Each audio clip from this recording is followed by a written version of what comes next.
프랑스 국세청이 털렸습니다. 금고가 털린 건 아니고 정보 보안이 뚫려서 납세자들의 개인정보가 털렸습니다. 67만 8천 명이 피해를 봤습니다. 이름, 전화번호 수준이 아니라 소득, 세율, 가족 구성 등등 세금 관련 구체적인 정보가 털렸습니다. 어처구니 없는 건 이걸 확인한 게 지난 6월 말입니다.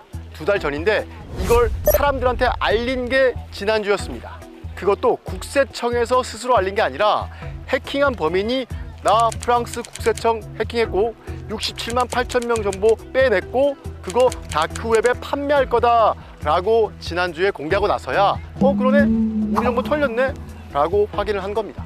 부랴부랴 조사를 해보니까 6월 말에 외부 공격 흔적이 있었던 건 확인을 했답니다. 그래서 외부 침입은 차단을 했는데 차단만 해놓고 유출이 있었는지 없었는지 확인도 안 하고 그냥 뭉개고 넘어간 겁니다.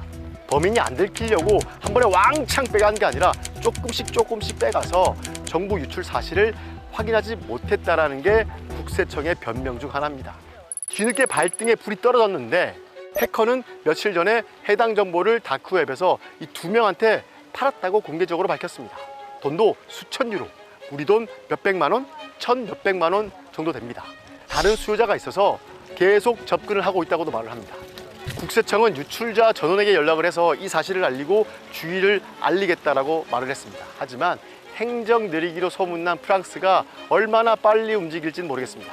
이게 문제가 세무 정보를 매우 구체적으로 가져갔기 때문에 그냥 단순한 피싱보다 훨씬 정교한 사기를 칠 수가 있습니다.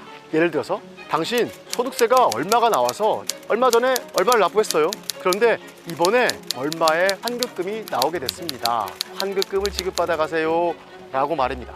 여기서 내가 낸 소득세 액수와 날짜를 정확하게 말을 하면 이거 국세청이구나 라고 속기가 쉬운 겁니다. 그래서 환급 신청 링크를 누른 순간 진짜 계좌가 털리는 피해가 나는 겁니다.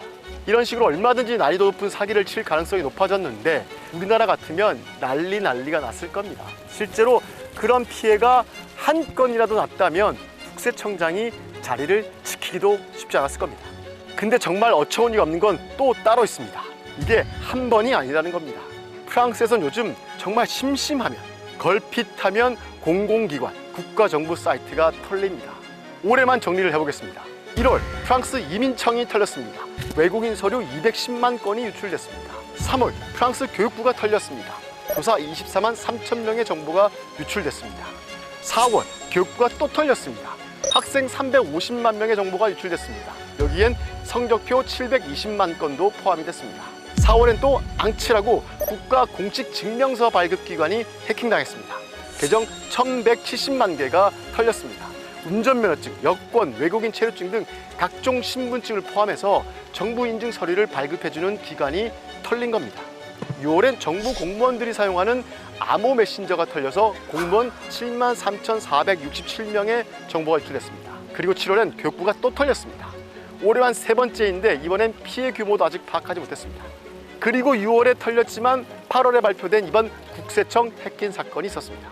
사실 지난 4월 앙치 해킹 사건은 파장이 컸습니다. 내 신분증을 누가 위조해서 들고 다닐 수 있는 상황이어서 사람들이 화가 많이 났습니다. 저때 저거 고친다고 한 달 넘게 사이트가 또 먹통이 됐습니다. 그것도 불편했습니다. 저도 그때 운전면허증 신청했던 상태였는데 보통 6개월 걸린다는 면허증 발급이 저것 때문에 또 더 미뤄졌었습니다. 앙치 해킹 사건 이후에 프랑스 정부가 2억 유로, 우리 돈 약 3,200억 원을 써서 보안 강화하겠다고 발표를 했습니다.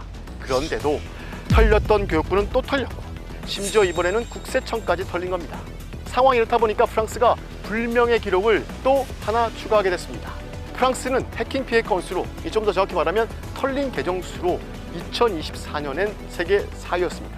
그게 세계 2위로 2단계 상승을 했습니다. 올해 1분기 기준으로 2,345만 건이 유출됐습니다. 역시 세계 2위입니다. 그럼 1위는 어디냐? 6천만 건으로 미국입니다. 미국도 뭐 그렇게 잘하는 건 아닙니다.